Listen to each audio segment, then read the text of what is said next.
That's my G's. Yeah. Coming back from the road, I've been getting these checks. Telling these big words, they don't want no wreck. Telling them put some respect on my neck. I'm trying to put 40K on my neck. I'm trying to take. Well, I really hope this video works out because I got a new mic and I've been having a lot of problems with it because I didn't realize I had to put an adapter on it. So I just plugged it in and I have not tested it to see what it sounds like when I'm like moving around at speed and stuff. You should always test your equipment. I mean, I usually do, almost always, but this case is an exception and I really have no excuse because I haven't really had much to do lately. But hopefully this audio works well. I'll probably stop in a minute and listen to this just to make sure it sounds good. That's my G. High and tight. Been glassing all night. Do the water champ in the bed, no saying on top of my. That's my G. That's my G. That's my G. Alright, we are in business, except I have like 1 bar of battery. There's a lot going on right now. Also got these new gloves and they are a size too big and they're bothering me. It feels like I have like a saggy layer of skin on my palms or something. That's enough complaining out of me, huh? Alright, let's do this.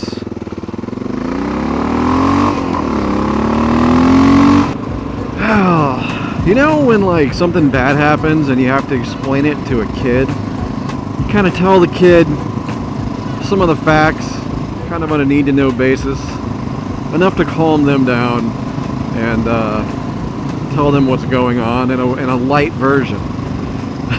But what you don't do is you don't tell them everything that's going on inside of your head, because if you did that, they would panic. And I kind of feel they can go ahead. I got a red light. I kind of feel like civilians right now are the kids and the government is the parents, and they're not doing a very good job because there's information that we need to know, but how much panic that instills in people has to do with how that information is presented. So this has been bouncing around in my head for a couple of weeks now, and I've been trying to figure out how to make a video about what's going on in this world right now. So hopefully this one hits everybody in the right spot. I hope everybody's quarantine is going well. I think everybody's learning to relax a little bit at home, hopefully. But I want to talk a little bit about clickbait, because that's kind of what my mind has been going towards, is thinking about clickbait. And give you a little background. YouTube came into existence in like 2005, I think, like 2005. And I started watching YouTube in 2006.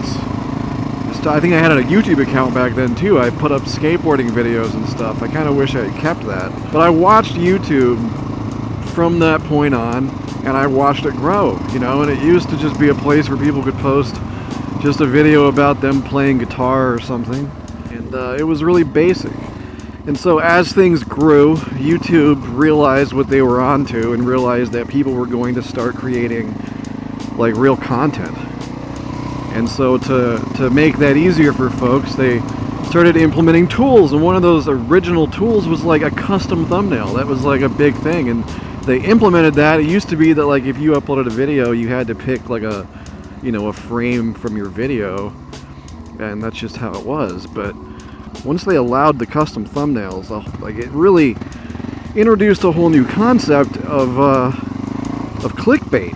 Clickbait existed prior to the custom thumbnail, I'm sure, but I mean, I think people on YouTube who use the internet kind of began to understand that term and what it means once this happened, because what would happen is the creators would put a thumbnail of something completely unrelated to their video, like girls in bikinis or something, and then people would click it and they would get views off of that. So to combat this, YouTube started to measure watch time.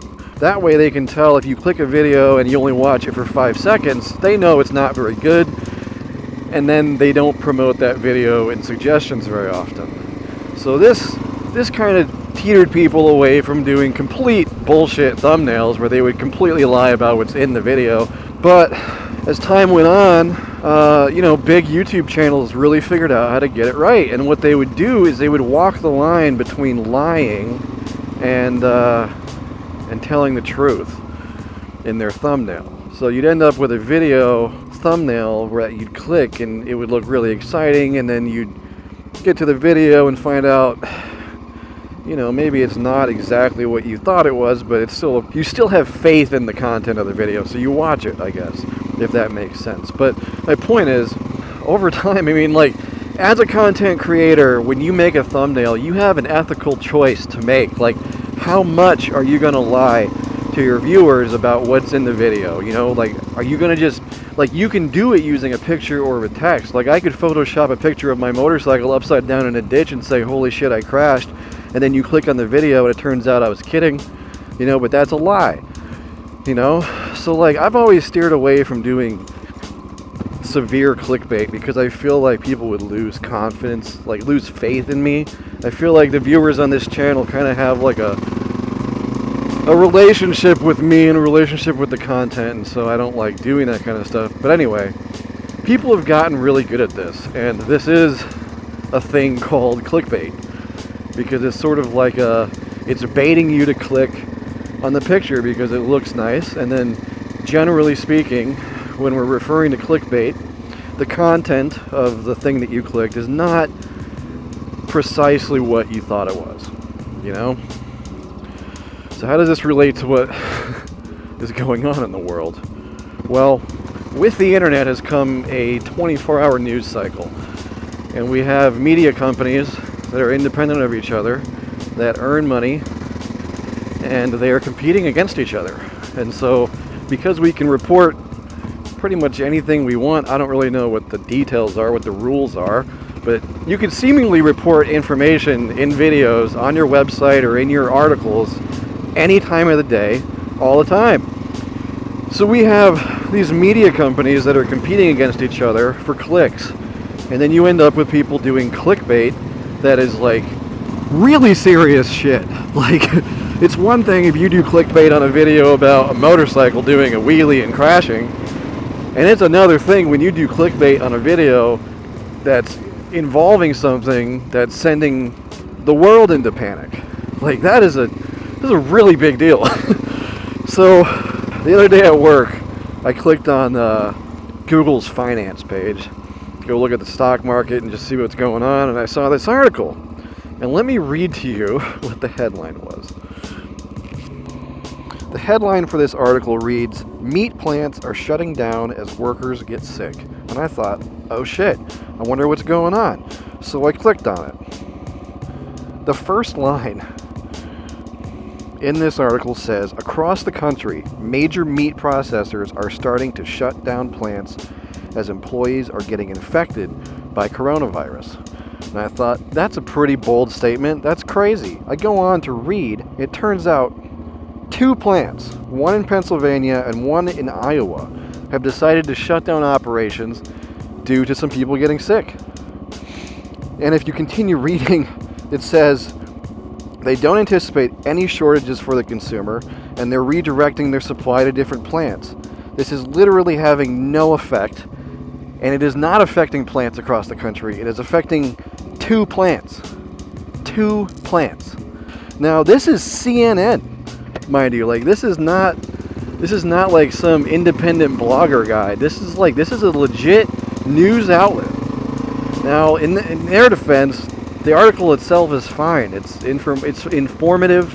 It's interesting to learn, but the title is borderline lying. In fact, I would go as far as to say the title is a flat-out lie. It's not even real.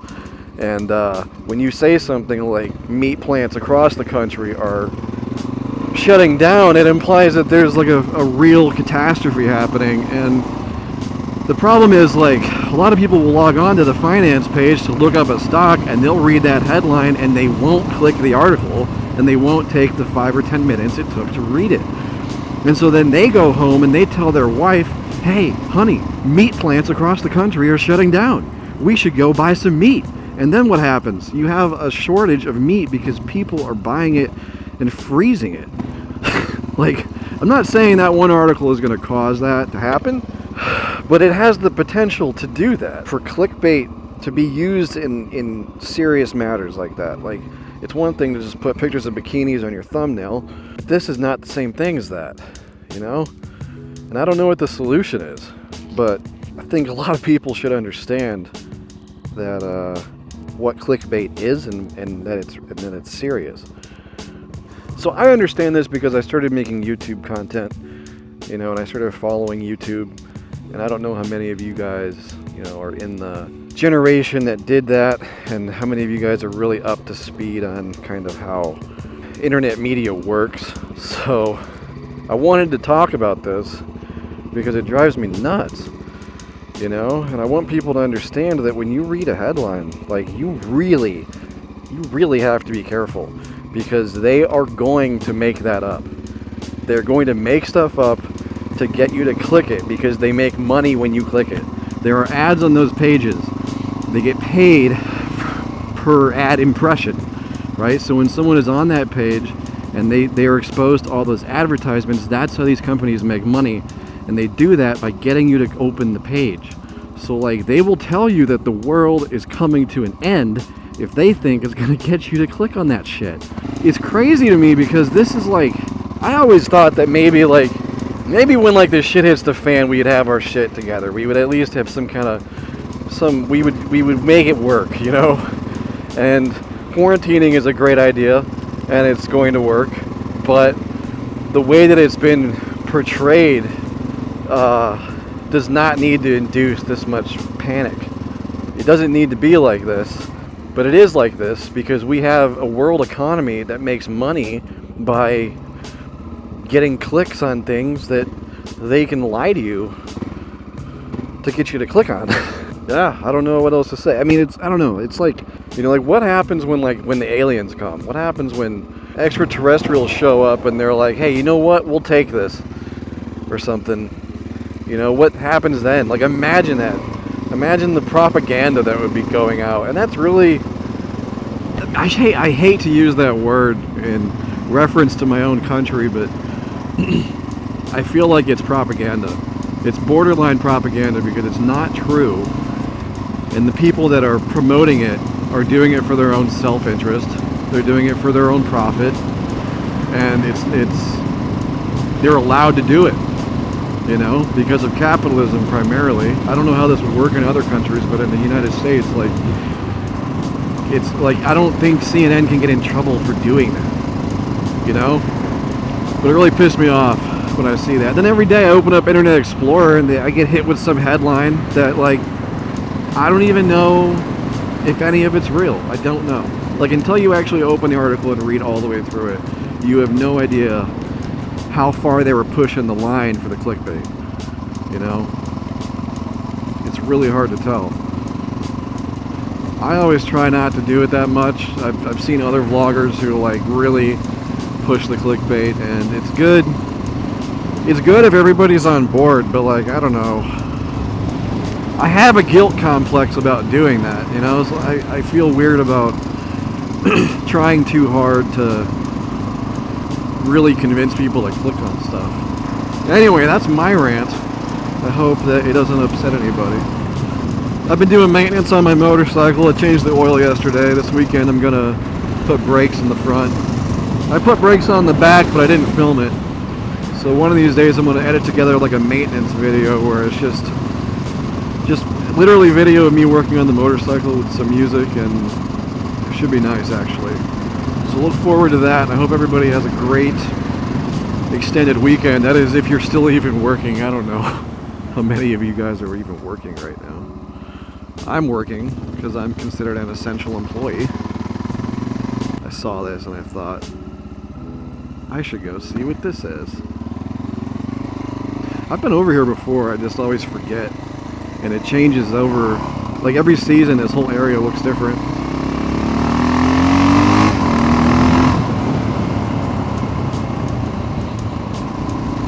Well, I hope everybody has a good weekend, and if you get out on your motorcycle, be safe. Because, you know, the normal reasons. People like you, they don't want you to get hurt.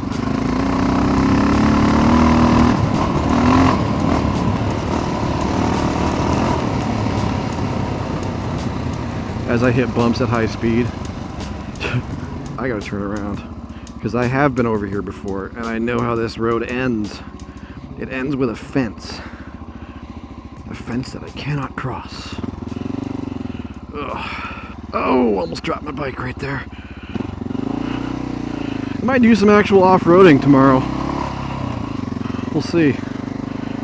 So maybe you'll look forward to that video too. Alright, that's my rant about clickbait and lying.